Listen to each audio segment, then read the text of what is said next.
नमस्ते, जय माता दी, हर हर महादेव। और मैं आज बात कर रहा हूँ गोपनीय त्रायी नावाण मंत्र साधना के बारे में। तो इसको लेकर के मैंने पहले एक वीडियो ऑलरेडी बना चुका है। अगर अब तक आपने वो वीडियो नहीं देखा है तो उसे अवश्य देखें। उसमें मैंने आधा बता दिया था। अभी मैं पार्ट 2 में आ रहा हूँ, जिसमें इस साधना की विधि को मैं कंप्लीट करने जा रहा हूँ। पिछले वीडियो की कुछ समरी दे दूं तो इसमें मैंने नावाण मंत्र में तीनों देवियों की अलग अलग साधनाएं कैसे की जाती हैं वो मैंने ऑलरेडी बताया था। और लास्ट में एक श्लोक में ला करके मैंने आपको छोड़ा था। मैं उसी श्लोक से अब शुरू करने जा रहा हूँ। नमो देव्य महादेवे शिवाय सततम नमः। नमः प्रकृति भद्राय नित्याय प्रणताय स्मृताम। आगे आते हैं। त्रिकोण जो हमने बनाया था पिछले वीडियो में, जो मैंने आपको बताया था, त्रिकोण के मध्य में जहाँ बिंदु अंकित थे वहाँ काले तिलों की ढेरी बनाकर उस पर गौधृत यानी गाय का घी का दीपक प्रज्वलित कर दे। उस दीपक का तथा त्रिकोण की तीनों भुजाओं का पूजन मूल नावाण मंत्र से करे, अर्थात पुष्प, अक्षत यानी कि चावल, तिलक, धूप, दीप और नैवेद्य यानी भोग समर्पित करते समय कौन सा मंत्र बोलना है आपको? ओम ऐं ह्रीं क्लीं चामुंडाय विच्चे, अक्षत समर्पयामि, धूप समर्पयामि, और वैसे ही नैवेद्य देंगे तो नैवेद्य समर्पयामि आदि आदि का उच्चारण करके चीज़ों को आपको समर्पण करना है। माला वगैरह भी समर्पण करना है। संबंधित देवी का नावाण मंत्र 27 माला जाप करना है। ओम ऐं ह्रीं क्लीं ह्रीं ऐं मंत्र की माला 51 बार जाप करना है। पुनः से संबंधित देवी का नावाण मंत्र फिर से, अभी 27 बताया, फिर 51 बार ये वाला जो अभी बताया, ऐं ह्रीं क्लीं ऐं ह्रीं क्लीं, फिर उसके बाद 27 बार फिर वो माला जाप करना संबंधित देवी के नावाण मंत्र की। जो मैंने 3 अलग अलग देवियों के अलग अलग नावाण मंत्र बताए थे आपको लास्ट वीडियो में।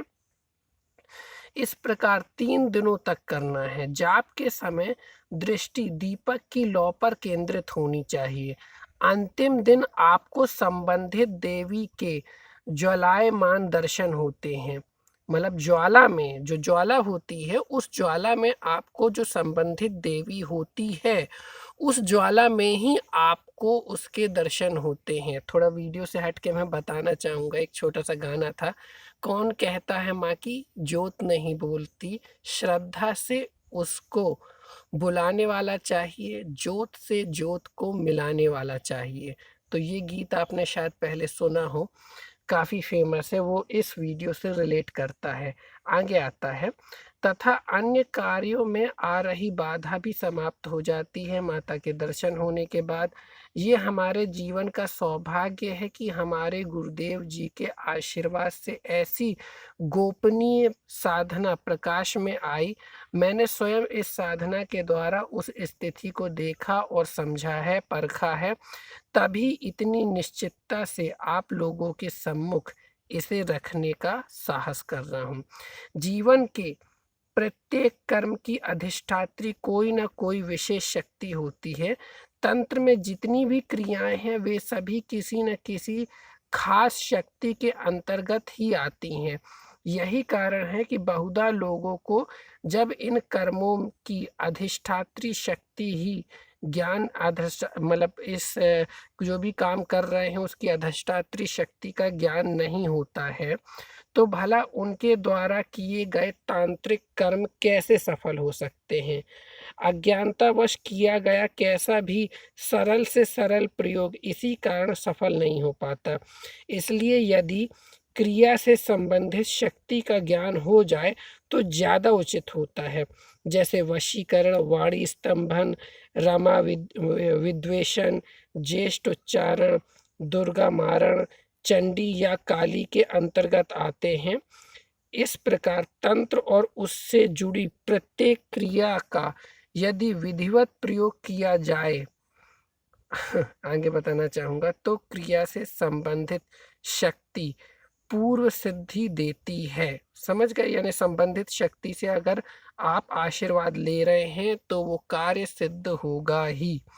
भला वो कैसे सिद्ध ना हो, ऐसा तो हो ही नहीं सकता, क्योंकि महाविद्या इत्यादि क्रम तो अत्यंत जटिल कहे गए हैं। कोई बिरला ही इसमें सफलता पा सकता है। ठीक इसी प्रकार मैंने भी ये सुना है दुर्गा सप्तशती एक तांत्रिक ग्रंथ है, और मैंने ये भी सुना है कि यदि इसे सही तरीके से इसका पथ का प्रयोग किया जाए तो शक्ति के प्रत्यक्ष दर्शन होते ही है। और वह कौन सी मूल क्रिया है जो सरल और सहज भाव से जीवन के चतुर्वर्गी मतलब चारों तरफ के पुरुषार्थों की प्राप्ति कराती है।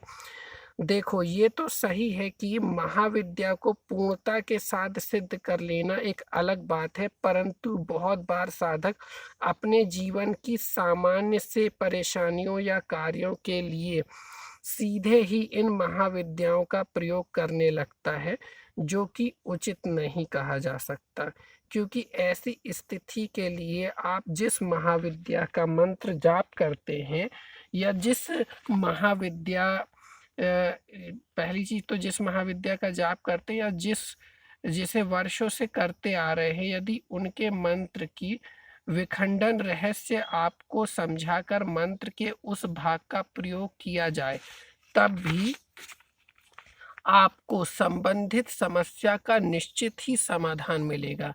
जैसे मान लीजिए कोई साधक भगवती तारा की उपासना कर रहा है और उसके परिवार के किसी सदस्य को स्वास्थ्य संबंधित जटिल बीमारी हो गई हो, तब इसके लिए मूल मंत्र की दीर्घ साधना के बजाय उस मंत्र की स्तुति के एक विशेष भाग का प्रयोग भी अनुकूलता दिला सकता है।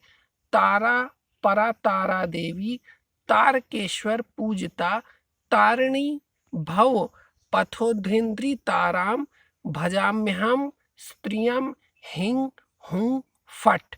तो ये जो मंत्र है जो मैंने आपको बताया, इस मंत्र को जल में अभिमंत्रित करके उससे नित्य रोगी का अभिषेक करें तो उसके रोगों की समाप्ति होती है। स्त्रींग त्रिंग हिंग, ये जो मंत्र है इसको 1008 बार अभिमंत्रित कर अक्षत फेंकने से रूठी हुई प्रेमिका या पत्नी को वश में मतलब रूठी हुई प्रेमिका या पत्नी वापस आती है।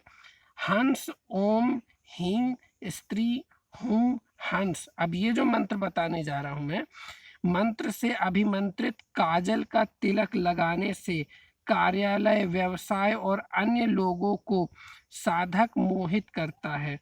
वस्तुतः मूल साधना से सिद्धि पाने में बहुत सी बातों का ध्यान रखना पड़ता है, जिससे सहयोग से ही उस मानसिकता साधन में सिद्धि मिलती है। आगे बताया गया है यथा शरीर स्थापना, शरीर में जो हम मंत्र को स्थापित करते हैं, और एक निश्चित जीवनचर्या को भी अपनाना पड़ता है, तभी सफलता मिलती है। अन्यथा साधनाएं तो साधक का तेल निचोड़ लेती हैं, इतनी विपरीत बना जाती हैं साधना के जीवन में कि इन साधनाओं को सिद्ध करने का संकल्प ही मध्य में छोड़ देते हैं, इतनी कठिन हो जाती है अन्य साधनाएं। दुर्गा सप्तशती की तो निश्चित ही संयोगवश तंत्र का बेजोड़ ग्रंथ है। जो दुर्गा सप्तशती है बेजोड़ ग्रंथ है, और इसके माध्यम से देवी के समन्वित और भिन्न भिन्न तीनों रूप के दर्शन किए जा सकते हैं। बस उसके लिए निश्चित विधि का प्रयोग करना पड़ता है। यदि इसके लिए भगवती राजराजेश्वरी दुर्गा की साधना कर ली जाए तो सोने पर सुहागे वाली बात हो जाती है। एक बात कभी नहीं भूलनी चाहिए कि मंत्र की इष्ट शक्ति साधक के तीनों साधना काल में एकात्म ही होती है। यदि साधक इसमें अंतर लाता है तो उसे सफलता नहीं मिल सकती। प्रत्येक साधना में अपने गुरु सद्गुरु की प्रसन्नता आपको सफलता दिलाती है। इस अनुभव को इस अनुभव हो जब एक सामान्य व्यक्ति भी प्रसन्न होकर कार्यों को सरल कर देता है, तब ऐसे ब्रह्मांडीय विराटता लिए हुए सद्गुरुदेव के प्रसन्नता से हमें क्या कुछ प्राप्त नहीं हो सकता है। तो ये मैंने अभी आपको पूरी विधि बताई है त्राई साधना की। इसमें आप गौर कीजिएगा, अभी ये जो दूसरा पार्ट मैंने बनाया इसमें और भी चीज़ें हैं जिसको आपको ध्यान से सुनना है। अभी के लिए इतना ही। जय माता दी, हर हर महादेव, धन्यवाद।